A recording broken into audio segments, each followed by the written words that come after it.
Legends, we are back and quick video today, quick one. Also this is not showing everything, so let's fix that. Got some filters. So what I want to actually do today is basically talk about fighting bosses. And I saw somebody literally in chat, they're the reason for this video. It was like the bosses are tedious and everything. I was like, you damn near idle everything in this game. So I don't know what they was talking about. Well, we're gonna talk about that. There's a lazy way to actually do it. I'm gonna show you the lazy way to actually do that. But right now, this is another major pivot that I feel that I need to actually talk about. And that's the gear pivot. So most of you by now have been doing the army of purple, which I didn't really coin it that, but we're just going to call it that now. What that basically means is purple gear on all your characters. It's a major boost. It's damn near free because you're doing the gear dungeon every day to begin with. And what ends up happening is you end up with basically everybody on purple gear that you're using. You're gonna need 3 teams, so you're gonna need 3 teams of purple gear basically. And you're gonna see down here that I have that because I started to notice from the very beginning. I was like, why is everybody waiting for legendary orange gear when that's gonna take a while? Like, it's gonna take like damn near half the week when you can have your whole team at resonance 11 or 12 with purple, and that's a bigger power gain. And this is a power gain game, a power game in general. So that was bad advice to begin with, waiting for legendary gear. That's terrible advice, actually. However, once you get to the point where everybody is at that point of being, as you can see, like we're like damn near purple all the way going down. This is just easy power, y'all. Do not fall for whoever is spreading that you're supposed to be waiting for legendary gear. They are cooking your account. They are bad at idle games, straight up, 100%. And I think he's the last one. But yeah, we gotta get pieces on him. I think he's actually no. I just got her recently. And we do have some ones in the bottom, so I do have stuff to actually work on. So not everybody. Yeah, almost everybody. So I got 3 characters I need to get gear on. So heading back up to the top. What is happening now, if you're at the same point where I'm at right now, is you're getting between 300 to 400 currency every day in the gear shop. Now, what I am doing is I am slowly getting legendary pieces that some drop barely, and the rest I'm just buying it now. I'm not getting it buying the purple pieces anymore. There's no point because everybody's on purple.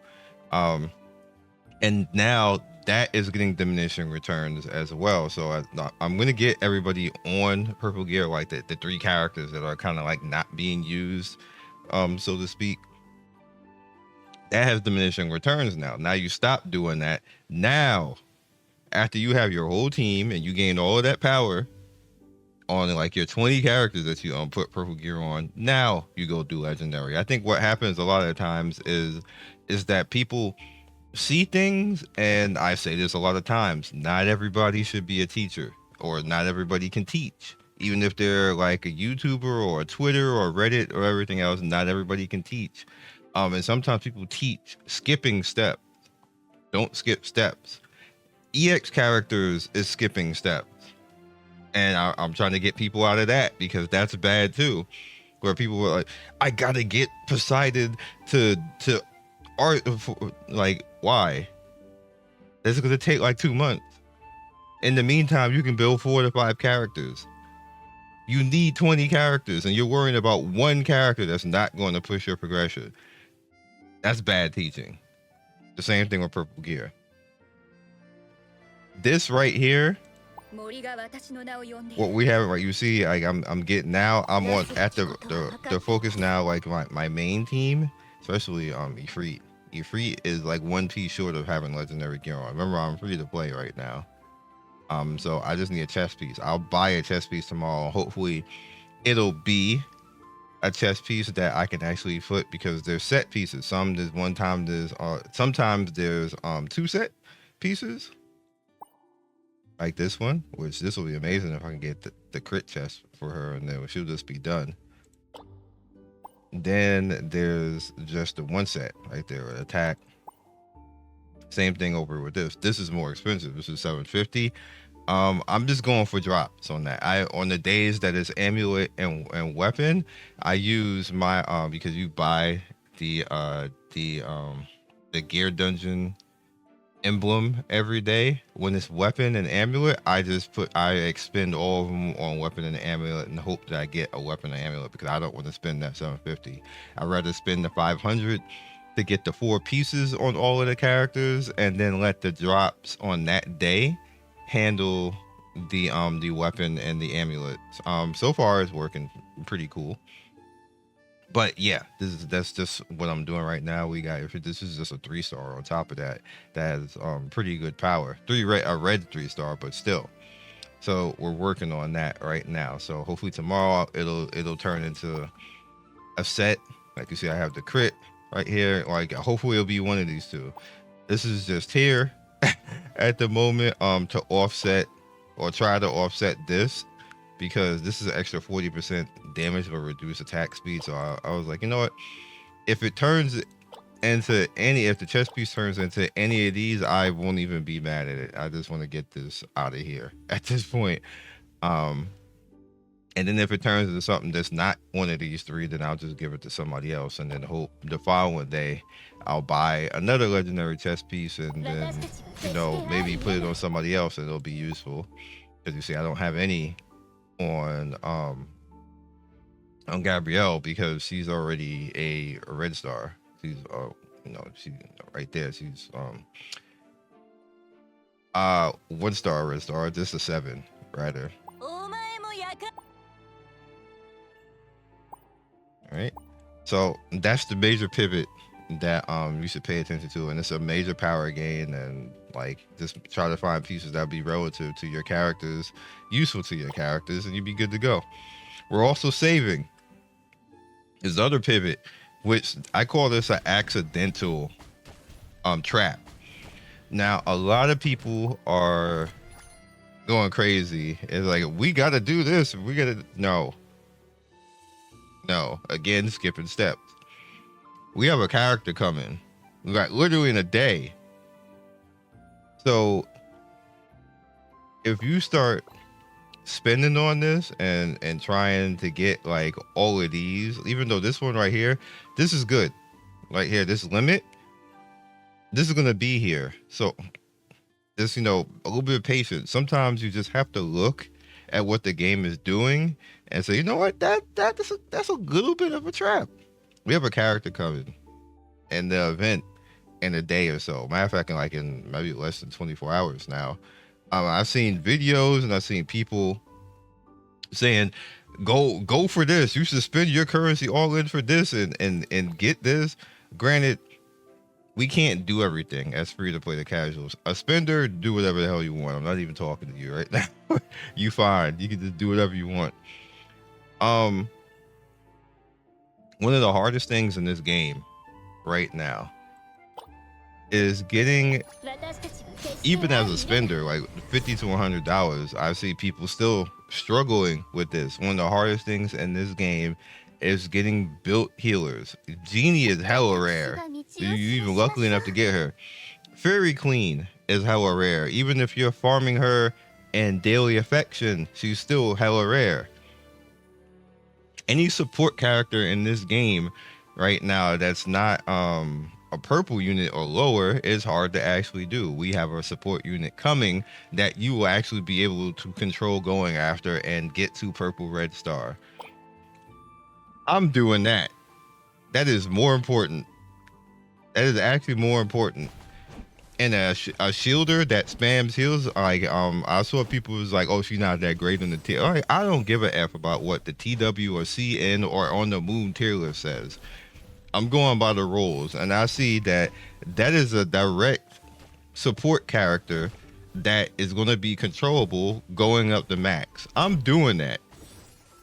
This whole entire time, all these summons, I could barely do that with any of these characters. You mean to tell me I'm going to be able to controllably do that?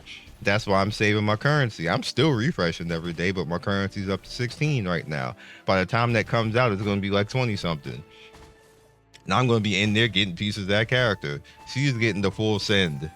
Every day, full send. I am trying to get that character and do as much as I can possibly to get that character up to red star, which is what I usually leave it at, and then move on to the next thing. Go into the cycle of saving, or then after that, because this event will still be here, then I'll pay attention. I'll go like maybe one round or something like that and try to get down here to get to the 12, depending on how much points it is. I only got 150 right now because it's basically me just doing it. We got 8 days. Hopefully the 4 days will be enough to get the one round and get the golden leaf right there, and then move on. But I'm not doing this first and ignoring that character. That is absolutely bad advice. Do not do that. Like, if you're spending, again, perfectly fine, but you don't give up a character like that. Like, they're essentially just giving us a support character that will be basically be able to throw out there, that be able to help our teams for progression, which is extremely important right now, especially the times when you need more than one healer. Now, there's caveats to this, because you could have Fairy Queen and Siren. If you care about building up Siren, Siren is nothing compared to the character coming. She just isn't. If you could actually have Fairy Queen and Genie, or Fairy Queen and Vivian now that's going to be coming, that is OP. I think y'all underestimate how OP a maxed support unit is.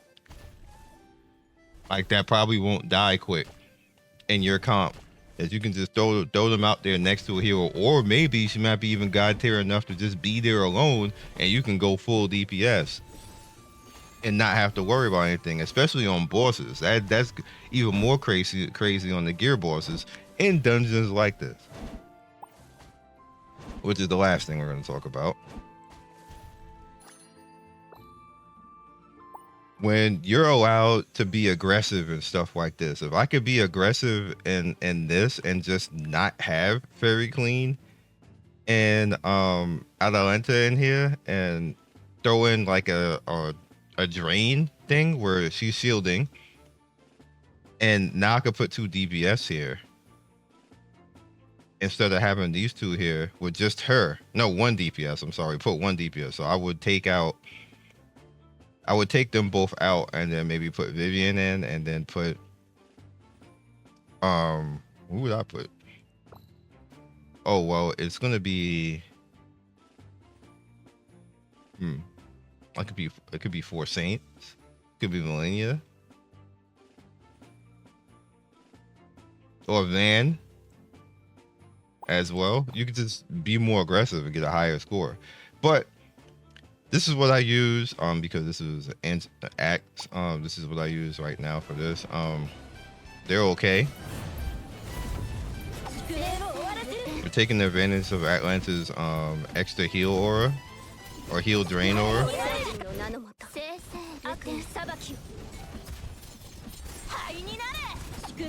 This is my first time for today doing it. Got 2 break. Good damage. I guess just got rid of Fairy Queen. Probably not gonna make it beyond this one. All right, and that's the new record right there, 24 million.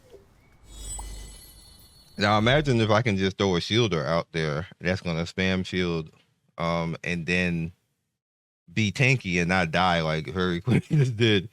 Matter of fact, just replace Fairy Queen and put her there, and basically have that, like, that would probably be more damage right there. All right, 42, not bad at all.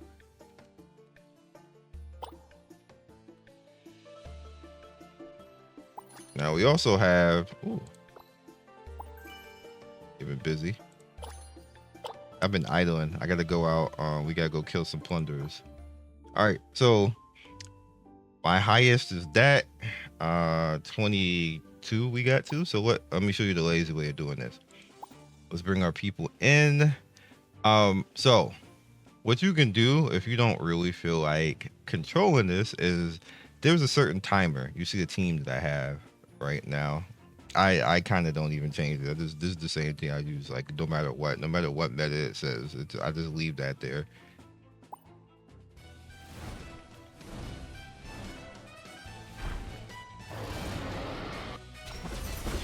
All right, now watch this. He is going to have a stomp down that he gonna do with his right paw. I messed it up. Messed it up. I don't know how I missed the button. Bad aim. All right, so what you're gonna do is you're gonna cut the auto off when he does that slam. That one. Cut it off. Let him breathe. Cut it back on. All right, so he's broken. At this point, I found it's better to just do this and let it cook. You can try to go for the second one right here, but it usually ends up out of sync. So I just let him stomp.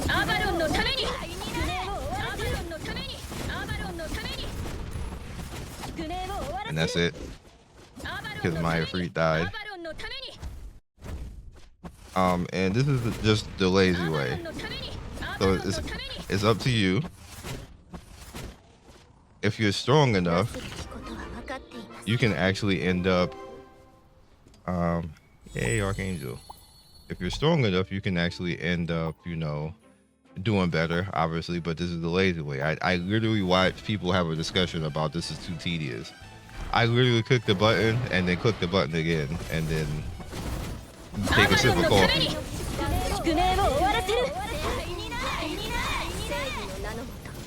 What's that lag spike? Breathe, back into it. Okay, same thing again.